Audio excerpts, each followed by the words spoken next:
Halo Father Kenny. Oh, Father Kenny udah join nih.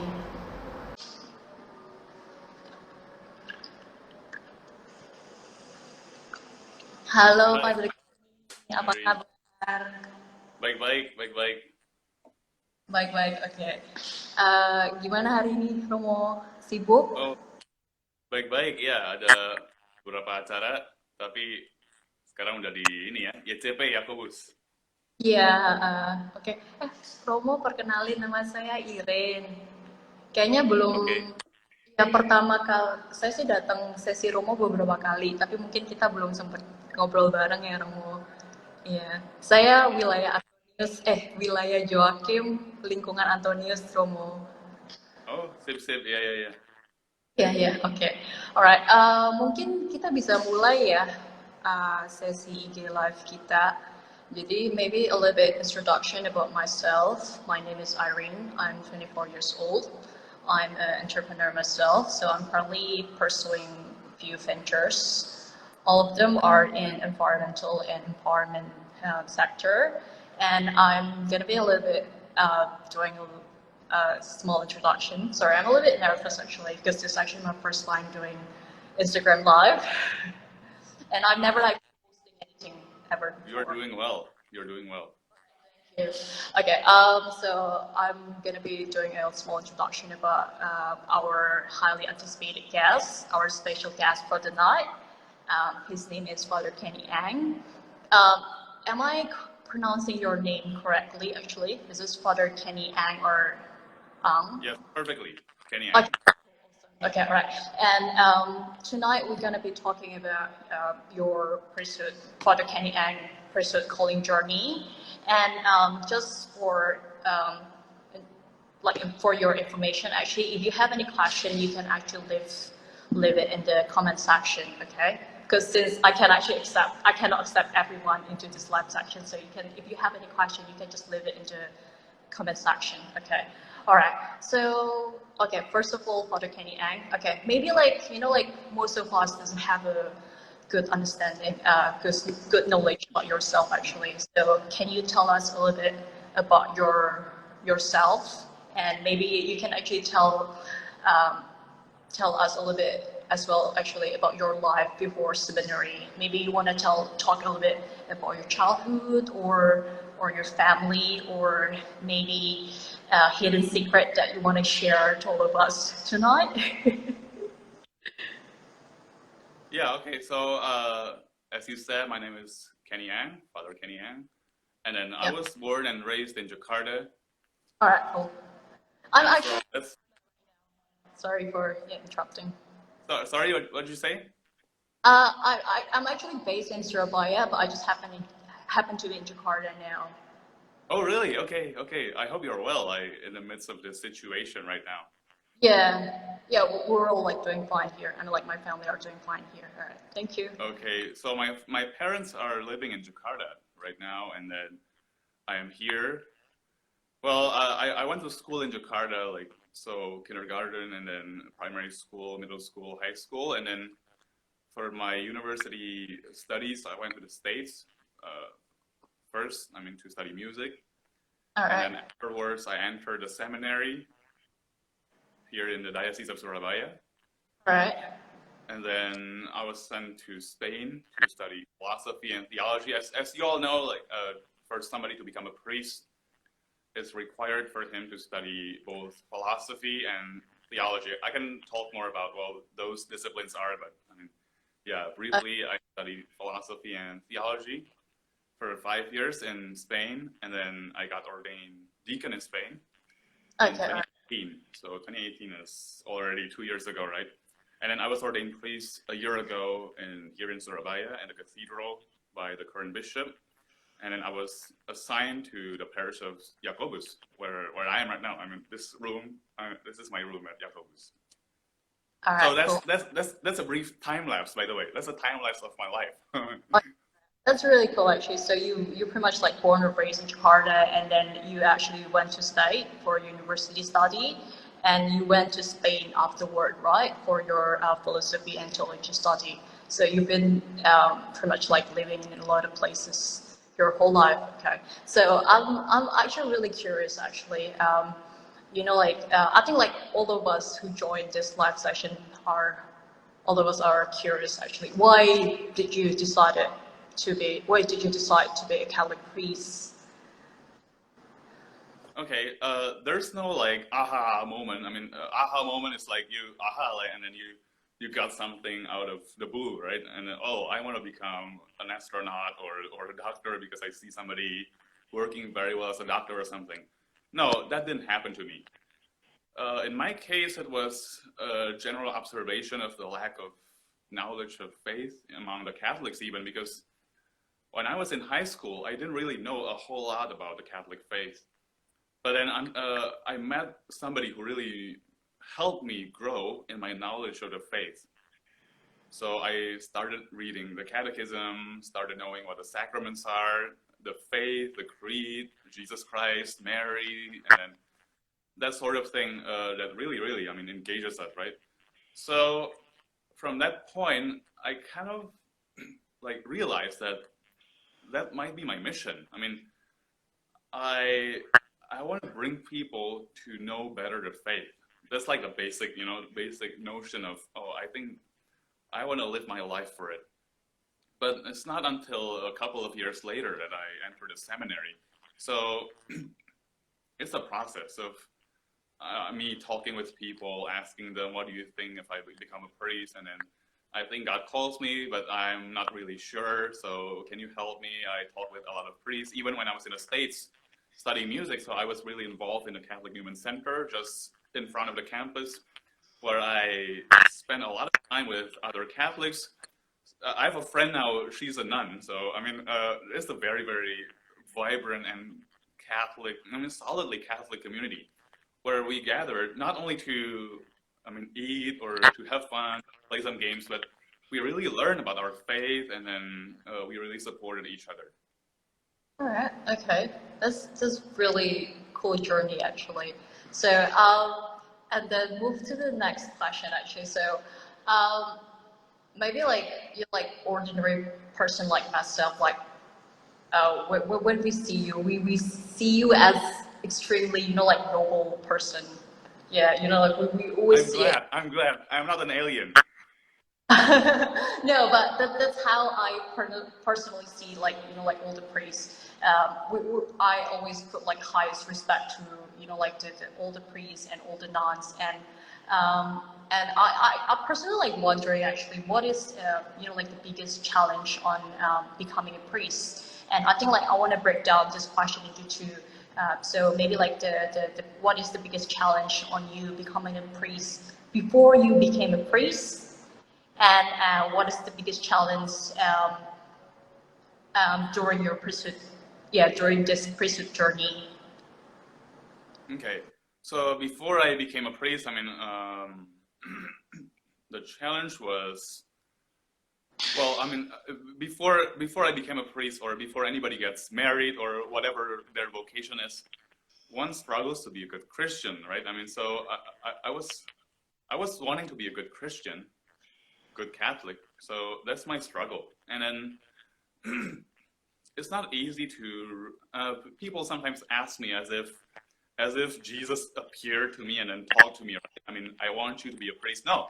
I never saw Jesus. I never saw Mary, and none of those things. So people ask me often, right, how do you know that God calls you, and how can I mean, the people ask me, right, how can I know what God's calling for me is, whether he's calling me to a married life or a religious life, how can I know? So, I mean, that's also my struggle. So I never have a clear-cut answer to those questions. That's also my struggle. And then I really went through some hard times, like knowing if this is really what God wants for me and not what I want for myself. Because if we are pursuing what we want for ourselves, probably we won't be happy in our life, So I was wondering if this is what God wants for me, then I want it. But yep. That's not, I mean, I never got it clear until the day of my ordination. So I'm going to tell all of you right now listening, if you're wondering if you have a girlfriend or boyfriend right now, right, and then you're wondering if is she the one, or if he is the one, or is she the one for me. You'll never know until the day of your wedding. Now, when you really commit yourself to that person, then you know that he's for you forever and she's for you forever. It's like me on the day of ordination. Before that, I didn't really know. I mean, actually, honestly.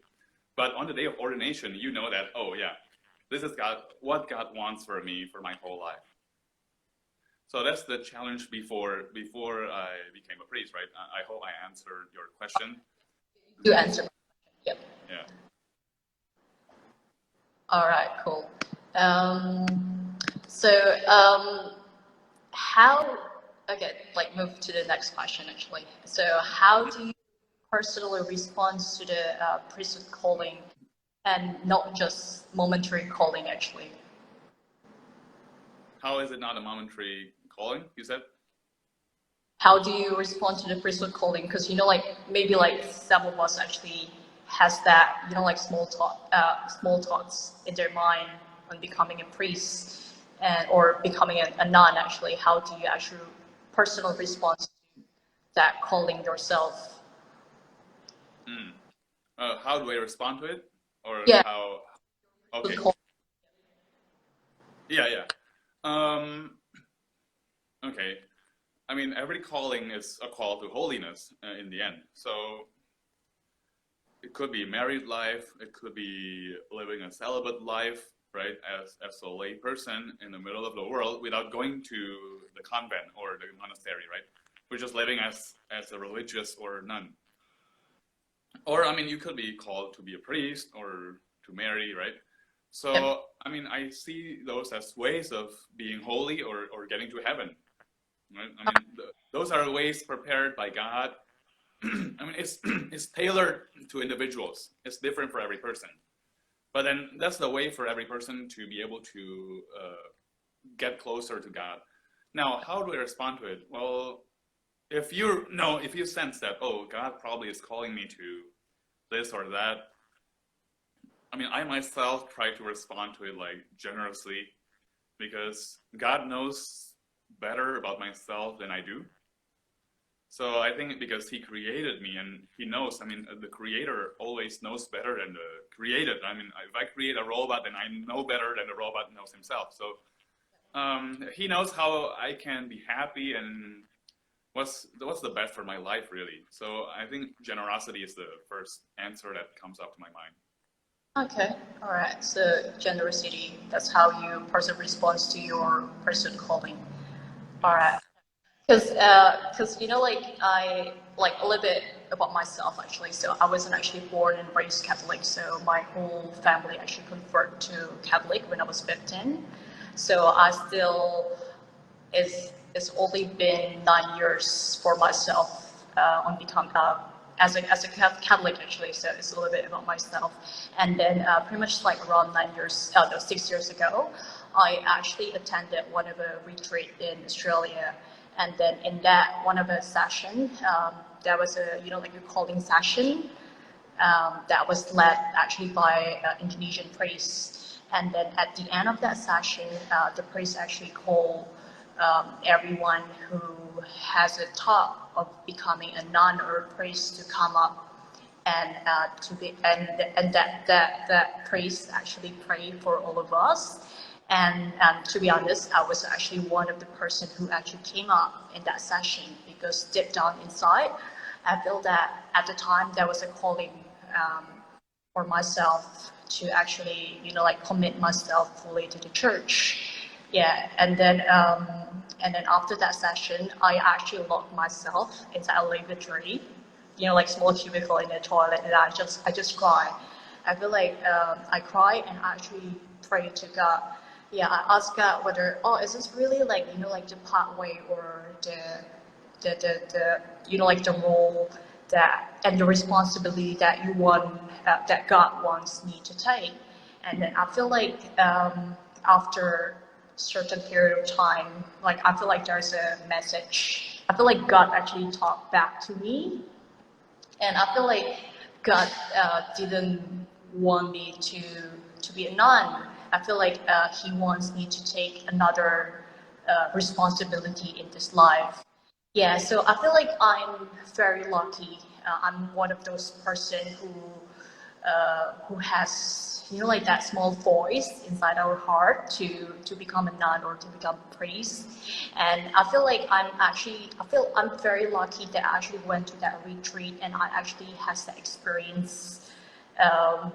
Yeah, you know, like going through this like this whole experience actually. So and I really want to ask you actually, do you have anything to say to, you know, like people like myself who deep down inside has a small thoughts of, you know, like becoming a nun or a priest? And, you know, like I personally feel like there's a lot of people, you know, like my age out there who are questioning actually. Yeah. Yes, I do. Well, oh, thanks, Irene, for telling us your story. I mean, it's wonderful. Like, I'm glad you told me that. So I do have things to say about this. And sometimes, first of all, like sometimes I think people think really narrowly about calling, right? They see calling or vocation as you becoming a nun or you becoming a priest or you going to a faraway land and preach the gospel to, I don't know, the Chinese or the Africans in the middle of nowhere. Okay, those are calling indeed. I mean, those are ways God can call you. But then there's a more fundamental calling for all of us, which is the call, I mean, the call to be Christian, first of all. I mean, meaning be perfect as your Father in heaven is perfect in Matthew 5, right? I mean, Jesus is talking to the crowd in the Sermon on the Mount, and he is addressing himself to everybody. So everybody's called to be holy and be perfect as the Father in heaven is perfect. Now, when speaking about calling, we shouldn't like limit ourselves to those specific calls, you know, like you going to the convent or monastery or become a priest. But working as a professional in the middle of the world. I mean, we are with young Catholic professionals, right? I'm not trying to make this kind of harmonize with the event, but this is what I was gonna say anyway, right? Working in the middle of the world is also a calling given by God, right? So working is also God's calling for you, for me. I mean, a priest also works, and then all sorts of calling. So working is a very, very fundamental calling for human beings. Now, that's a very noble calling because by working, you have colleagues and then you have opportunities to spread the gospel, talk about God, about how happy you are living as a Christian, right? And then you don't have to use your words to do it, but you can work well. I mean, with professional prestige, you are known by the people as somebody competent in your field. And then, wow, you're telling people that, oh, I'm like this right now because God is with me. Yep. I'm working for him. I have a supernatural, not only natural motive.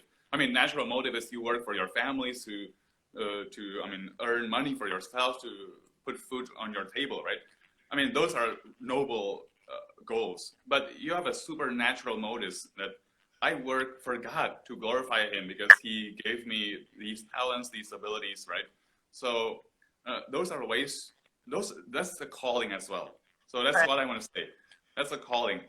Don't think of calling as something extraordinary you have to do, I mean, in order to follow Christ. But Christ calls you in ordinary ways of life. All right, cool. So back to my question actually, because, you know, like I feel like I was lucky that I actually went to that retreat, and then I actually, yeah, there was that calling session actually. So the priest actually like prayed to all of us who feel that they want to pursue like religious vocation life. But however, like I feel like there's a lot of people out there, you know, like my friends, like in Surabaya, for example, who they are still like questioning actually whether they should like should they like sign up for, you know, like seminary, should they yeah, you know, like try it first, or do you have like anything to say to like, you know, like these people who are still like questioning whether they should pursue, you know, like the ordinary life or the vocational a religious vocation life? Yes, I do.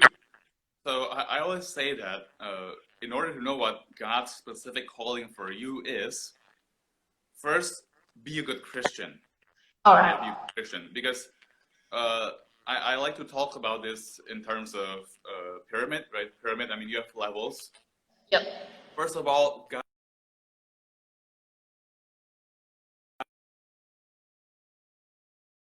human person, right? So God wants you to be a good human person to begin with. I mean, what do I mean? A good human person is, I mean, you're honest, right? You're sincere, you're cheerful, you're friendly. I mean, those are characteristic of a good person, no matter what the Okay. religion of that person is, correct? So good human person. And then you want to build up upon that good human person block, right? You want to be a good Christian. Now that's really the second step. Like, so a good Christian is somebody who prays, right? Prays, Yep. speaks to God, and then somebody who has probably a spiritual director. I mean, you have a friend whom you can talk with, talk things out. Probably a priest or somebody who's older than you, man or woman. I mean, both are okay. And then you can speak. I mean, I'm thinking that God might be calling me to do this or that. What do you think? What can you tell me about that? And then you're somebody who reads the gospel, right? You contemplate the life of Christ. Now, that's what good Christian is. And then after that, I mean, you have the specific calling. So good father, good mother, and then good priest, good nun, good. That's really at the upper level. Now, without being a good human being or a good person and a good Christian, I cannot be a good priest. All right. Okay. Yep. Because to be a good priest, then I have to be a good person. I have to be friendly, and I have to be able to converse with people. I mean, if I'm grumpy all day, how can I be a good priest, right? So I'm working to be a good person first, and then good Christian. I'm not that. I'm not 100% good. I mean, as yet, but we are all working on it, right? But Yep. for those who are considering specific vocations, like, oh, God might be calling me to go to a convent or join this group of sisters or becoming a priest, then I think first of all, like, work on your Christian life, right? All right. Work on your Christian life, and then by doing so, you will have all the tools you need to discern. Discern is, I mean, you consider, right? Is this God's will for me, or this is what I devise for myself? I mean, those are really two different things. So with those tools, I mean, being a good Christian, I mean, you're praying regularly. I mean, how important it is, right, to pray. We want to know God's will, and God speaks to us through prayer, through the Bible, and then through people around us, through our work, our duties, our obligations, and those are the channels through which God speaks to us. Now, if we are not attentive in those channels, we really can't know what God wants for us. All right. So that's what I can say about it. I hope Okay. it helps. Okay. All right. So first of all, we just have to be a good Christian then, and to be a good Person, Christian, and then whatever you are. All right. Okay. Yep. Got it, Father. Can you? Okay. All right. And then probably like this is a question from all of us, like people in young Catholic professionals, because all of us, most of us are in our working life, and like some of us are start feeling saturated. Actually, we start experience saturation in our life. Um, yeah, we feel like we're actually reaching our saturated point actually, and do you have any tips on overcoming saturation in our vocation life? Yeah, I mean, that's something I struggle with as well. So don't worry. I mean, boredom or getting oversaturated with what you're doing, and that's something normal. That means you're working. If you're not saturated, and I doubt you're working, right? I mean, you're idling all day, then you're not saturated. You're not bored, right? I mean, you're bored, of course, but I mean, taking rest. Like, God also wants us to take a break. That's what I want to say. I mean, God doesn't want us to burn out, and then you can't do anything else. That's why, as a priest, I try to maintain a good balance of life. I do sport. So Saint Jose Maria, a Spanish Spanish priest says that resting is not idling. I mean, it's not doing anything, but you're just changing your work to something that is less intensive, right? Okay. For example, you're working on something that's really, really taking like all of your energy, right? Right. So why don't you take a break? I mean, take a break by writing a letter or doing some works that demand less of you. Okay. But those are works as well that you have to do, right? So those are the way I think maintaining a good balance of life. God doesn't want us to burn out. I mean, be careful with burning out because we don't want to die young. I mean, we don't want to die young. Why? Because we want to serve God our whole life. It's easier to die young. I mean, if I die tomorrow, then okay, hopefully I'm in a state of grace and I get to heaven. And in the end, like I don't have to think of this parish anymore, right? I don't have to study anymore. I'm in heaven. But I mean, that's easy. That's easy. Like I think all of us want to offer our whole life, our whole years of life to God. And in order to do so, we gotta be healthy. We gotta be, I mean, deal with stress really. So if you're saturated and tired of working, well, first, I mean, take a break, and then second, I mean, sometimes like just sleeping well and then eating well can help you as well. And then thirdly, don't remember the supernatural motive of why you're working. You're not working just to advance in your career, which is something noble. Yeah, I mean, if you're gonna marry soon or you'll have a family to support, and then you have to get a lot of money, right, for your kids, then work well and earn a lot of money. God wants it, really, for you. But don't forget that you're working ultimately for God. Right? All right, cool. Yeah, because like especially during this pandemic, maybe like a lot of us actually struggling with our works, and especially like those who work, those who have their own business, like those like entrepreneurs actually, and like during this pandemic, we're actually struggling. For example, like like I can I actually share a case about my friend actually? Yeah, Sure. just talk about his situation, like feeling just recently to me to myself. Like, so he's actually someone who get his energy from many people. Yeah, so he's a complete extrovert, I could say. Yeah, so and during this pandemic, he cannot obviously like we cannot meet people. Yeah, we should actually start like shifting to online like meeting, and he actually start feeling um, exhausted actually. Yeah, I start feeling like tired because he actually is someone who actually gets his energy from meeting people. Yeah, and the contrary of myself, I'm an introvert person, so I'm completely happy with like working from home, not meeting people. I'm really happy actually doing that. But do you have any tips like with those, like extrovert people, because I actually talked to him, just like a couple of days ago. Like I told him actually to maybe like take some rest.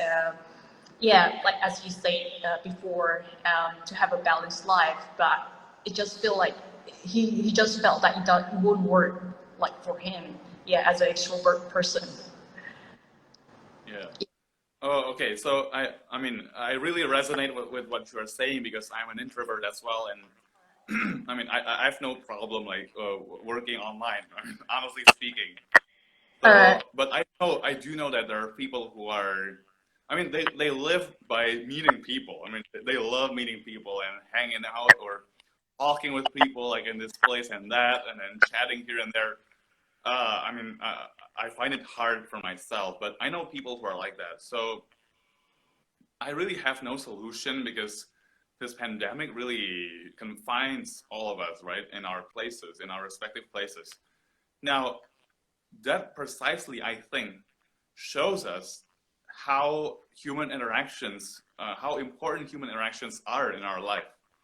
I mean, they're really irreplaceable. And that's what I realized from the pandemic. I really need to meet people. Even though I'm okay with, working at home, but I sometimes I long for human encounter. I mean, I miss the people. Yeah. Now, much more will those people who are extrovert miss their friends and their, I don't know, their colleagues or family members, right, relatives. So advice, offer it up for now. I mean, consider it a sacrifice you can offer God, right? And for the people, for those who are sick, for the medical staff, Yep. for those who are working hard to make this pandemic end. But then, well, I don't know. For me, I'm going to share my experience, okay? So sometimes I just take people for granted. I mean, before this pandemic, this whole pandemic thing happened, right? I realized, oh God, like I really took people for granted. Like I met him like at the parish or at other places, malls or cafes with my friends, you know. I took them for granted many times. But now that I can't see them, I said to God, like, oh gosh, it's like I shouldn't be taking them for granted because I don't know when the next time I can see them, I mean, it will take place, right? So, I mean, now I haven't seen some of my friends for months, and then, yeah, so I regretted having taken them for granted, and then now I resolve not to do it anymore, right? I mean, that's the good thing I get from the pandemic. Like, I want to change. I want to value every encounter with, possibly with every person, because you really don't know when you can see them again the next time. You don't know what will happen. I mean, probably this world will end, you know, or another pandemic will happen.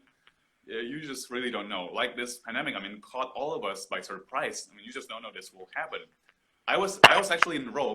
I was in Rome 2 weeks before the whole country shut down. So Okay. I was there about less than 2 weeks before the whole country shut down. I was walking in the streets of Rome, not knowing anything. I mean, nobody knew anything. We weren't afraid of people, Yep. of things. I was touching everything. I was eating Yep. everywhere. You know, I was talking with people like really close. I mean, Yep. nobody thought of anything. And then in 2 weeks, the whole country shut down. So it's like you really don't know what will happen in your life. Tomorrow, I mean, I know nothing of tomorrow. In 2 days, I know nothing. And then what I know is that, I mean, I'm breathing now, and hopefully if I die anytime, then I'll get to heaven. I mean, period.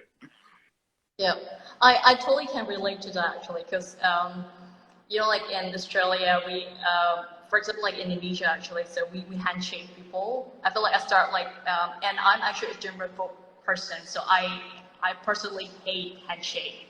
Okay, I prefer you know, like hug, because it's just like body to body.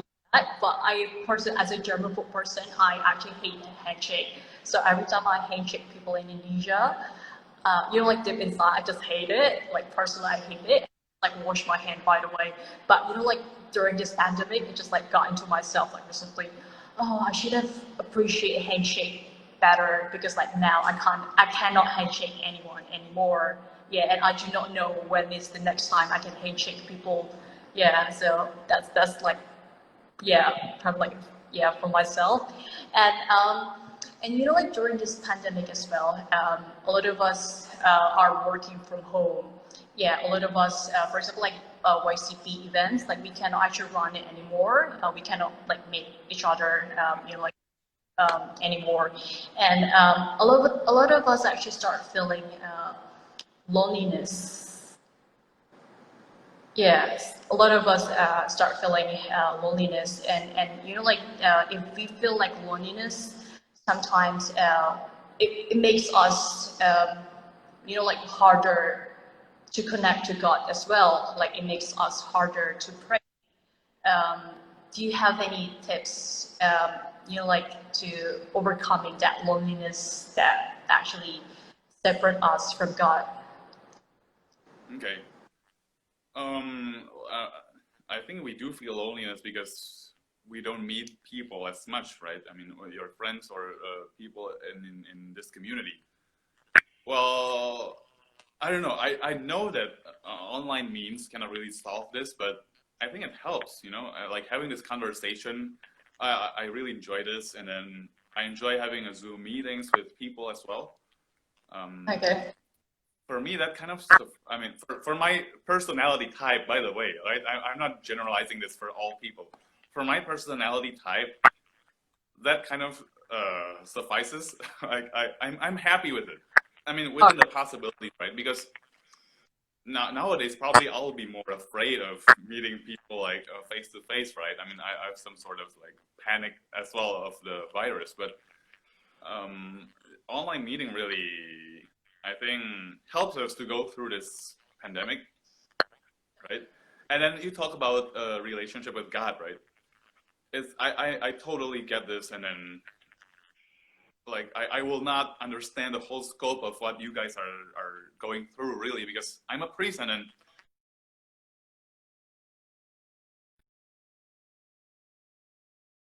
tabernacle there, and then the Blessed Sacrament is there. So I do my prayer there every day, and then I can spend an hour in the chapel still praying. But all of you guys, I mean, you can receive communion, can go to Mass, you can go to Adoration Chapel, right?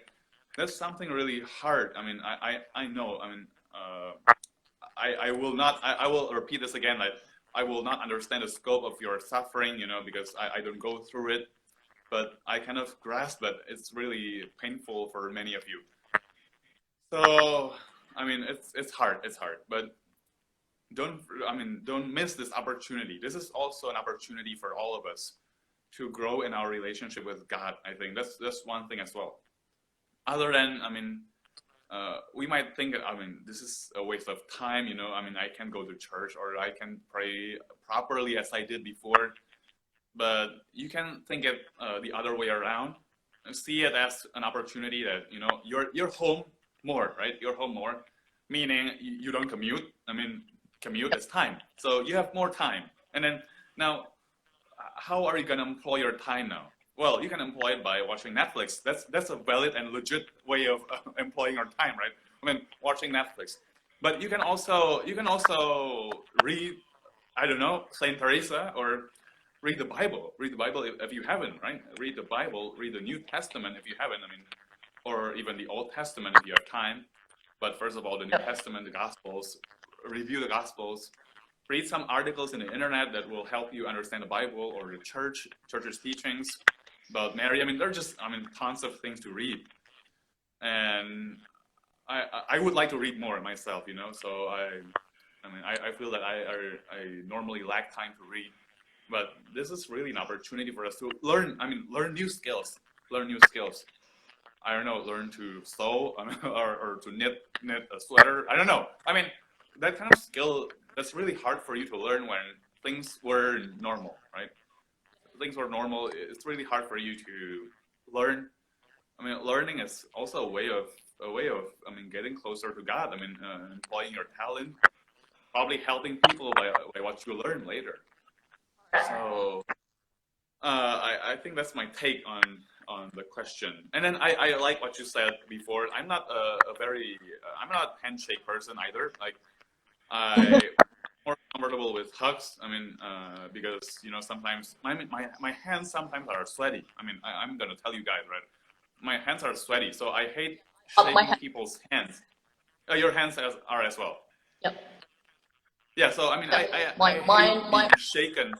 Yeah, I hate being shaken by sweaty hands, and I hate shaking people with my sweaty hands. So I really, I'm not really comfortable with it.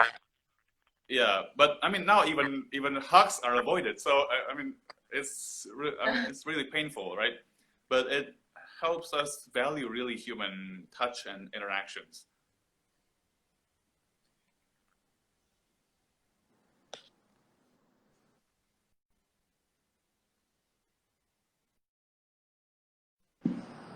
Yes.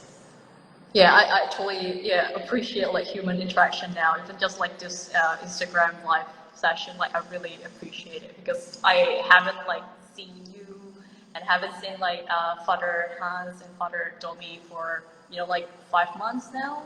Yeah, so it's been a while. I haven't actually met all of you. Yeah, and I think like we'll actually start like answering the question on our comment section.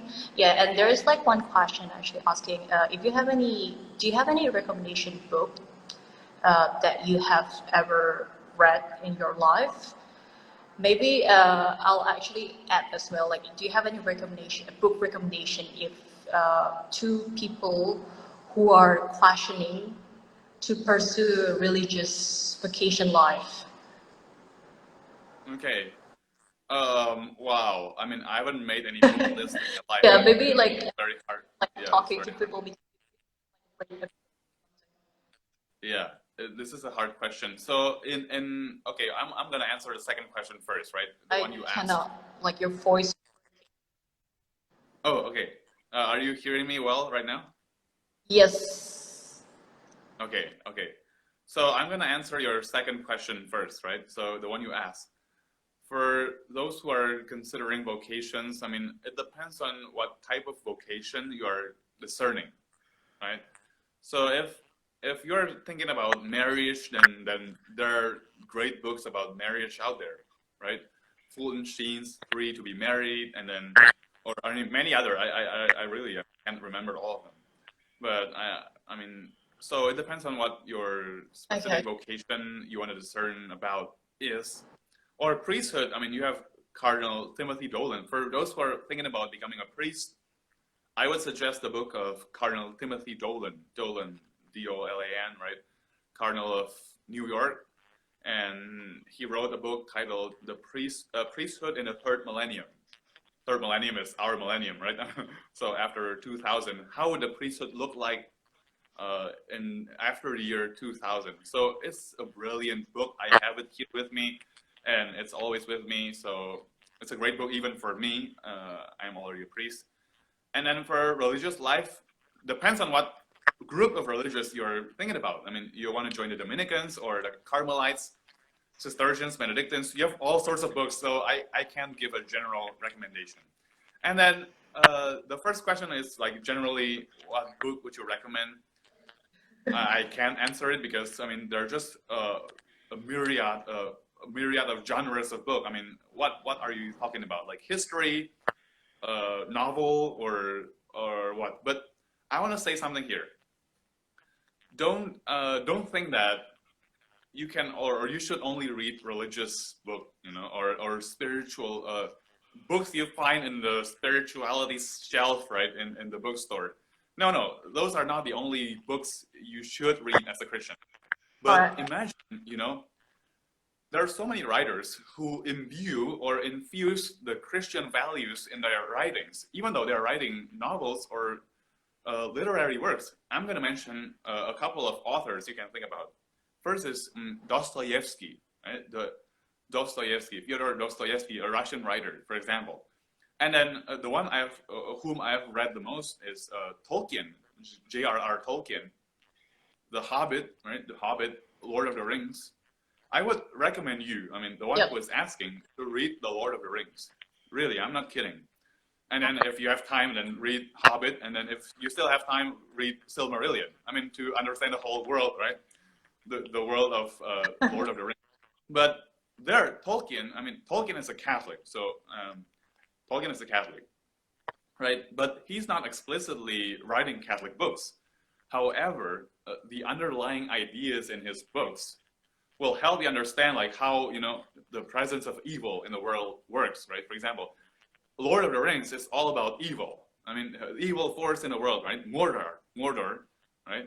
The one ring to rule them all, and they got to Mordor and destroyed the ring that really screws people up, right? I mean, it makes you really covetous, and then, I mean, it really screws people up. So it's the battle between the good and evil. Now, that's very Christian. We are in a battle right now. We are like Frodo and Sam Gamgee, you know, like in the world, in the Middle Earth, but we are living in the Earth, but battling the force of evil. Like the evil is like around us. The force of evil, temptations, right? I mean, human characters. You see the Fellowship of the Ring there. How people really change after some events. I mean, those are just beautiful like ways to, I mean, really enjoy yourself and learn about the faith in an implicit way, but somehow it's really engaging for me.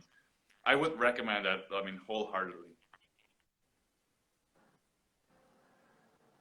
All right, cool. Yeah, I'm a bookworm myself actually, but I'm not really into religious like book. I'm more into a science. I'm a science person actually. I'm a chemical engineer, so I'm currently reading Space Baron. So Space Baron is like actually talking about how Elon Musk, SpaceX, and Jeff Bezos. Yeah, Jeff The Bezos. Origin. Jeff Bezos, yeah, amazing guy, the amazing guy. Amazon. But Amazon. yeah, so it's really interesting actually. Yeah, if you want about spaceship as well. Yeah, so I would recommend that book too. Okay, all right, cool. I'm gonna add something. Irene, I'm gonna add something like even like biographies of current people. I mean, they can be really good as well. Yeah. I'm thinking of the most recent Netflix series, Last Dance. Last Dance. If all of you guys, if you guys watch Netflix, I mean, there's a documentary on the Chicago Bulls and Michael Jordan. All right. Especially if you like basketball, you will really enjoy it. And you see how Michael Jordan really works hard to get to the place where he got to. Now that kind of thing really. And Michael Jordan, he's extraordinary, and then he don't want to do drugs, and he don't want to play with women, like his teammates when he was in Bulls, and he was really focused on basketball. So that kind of work ethic, if you work like Michael Jordan, you will produce like fruits of your work that can be really offered to God, like in a worthy way, like Abel, right, in Genesis. So I'm talking about how normal, ordinary people, even though they're not Catholic or Christian, but they can bring us to God as well if we really use those means well. Books or movies, choose movies well. Don't watch crappy movies, please. It's a complete waste of time, and you don't want to do it. All right. Okay, all right. I also watched another documentary on Netflix. Actually, it's about Bill Gates. So that's another, maybe like another documentary that you want to watch on Netflix. It's really good to watch. Yeah, Bill Gates documentary. Okay, all right. Because like we only have like another 5 minutes in this Instagram live session actually. So I really want to jump into the next question. It's actually by Mariana Tumba. She asked, how do you calm your heart when you feel disappointed or stressed? Yeah, I think like this whole pandemic session, this whole like pandemic start getting into her. Yeah, so she want to know how tips on how to calm your heart when you feel disappointed or stressed. Okay. There are many ways. I don't have the key, like this is the way, you have to do to calm your heart. I don't have that, the only way for you, but I'm gonna mention one way. One way you can go through to calm your heart and avoid disappointment is, remember that the current life is temporary. Our life in the world is temporary. I'm gonna die sooner or later. Everybody here is gonna die sooner or later. And then what really counts is in the end. Not what you achieve on Earth. Think of this. I've thought of this like many times. When somebody dies, like you attend a funeral, right? You don't care about how many cars they have. You don't care about how many houses they have. Really, you don't ask about it. And then in the eulogy, the speech people give about the person, the deceased person, right? We are really moved by the passing away of this person and how nice he was when he lived. Now, people talk about how good you were, right, in your life. Not about your cars, your possessions, your dogs, I don't know. Your achievements. Some achievements, yes, you will mention. This person wrote 7 books. Okay, but what? 7? Many people wrote more. But if this person really loves his wife, right? This person really loves his husband, his children. He's very thoughtful of his family members, his friends. He was a loyal person. Now, that's what you really want to be remembered for at the end of your life. Now, it's very easy to get sucked into this whole situation of pandemic, I have friends. Literally, I have friends who are really suffering. Their parents as well. They're owners of big businesses, and then it's really going bad for all people from all social classes, right? As you know, it's going bad for people of all social classes, and then it's really easy for us to get sucked in. I know. But yeah, I think it's good for us to probably make a list. For the one who is asking, I would encourage you. I've done this myself, so make a list of like points, probably 5 or 7 points of things you want people to remember you for on the day of your death? Like, what do I want people to remember me about? You know, for example, I want to be remembered as, I don't know, I'm athletic, right? I run I don't know, marathon. All Probably right. no. I mean, probably no. I want people to think of me as I'm a loving person, right? I mean, this is, I'm speaking personally, you know, myself. I'm a loving person and I'm accessible. Like, people can talk to me easily, and I'm not boastful, and then I'm just a normal, ordinary person. I don't like to be think of as, you know, somebody weird or alien, right? I want to be or just one of you, and then I want to be thought of as a good priest, and I'm very dedicated in my ministry. That kind of thing. Make a list. Make a list. I think it helps you to get through difficult situations in our life. All right, cool. Awesome. Okay. Thank you for answering our second question. And we only have like 1 minute left actually in the session. So I really Time want to, up. yeah, I really want to say thank you for you, Father Kenny Ang, for your time, for this opportunity as well, to speak to all of us and answering our question and answering my curiosity as well on your, and sharing your journey, um, your priesthood calling journey actually. So I'm going to end the session. Thank you everyone for joining our session, and thank you for Kenny, and thank you to all of you, and good evening. Yes, thank you, Irene, and thank you, everybody. So hopefully we have a next one. Yeah. Thank you guys. Bye-bye. Bye.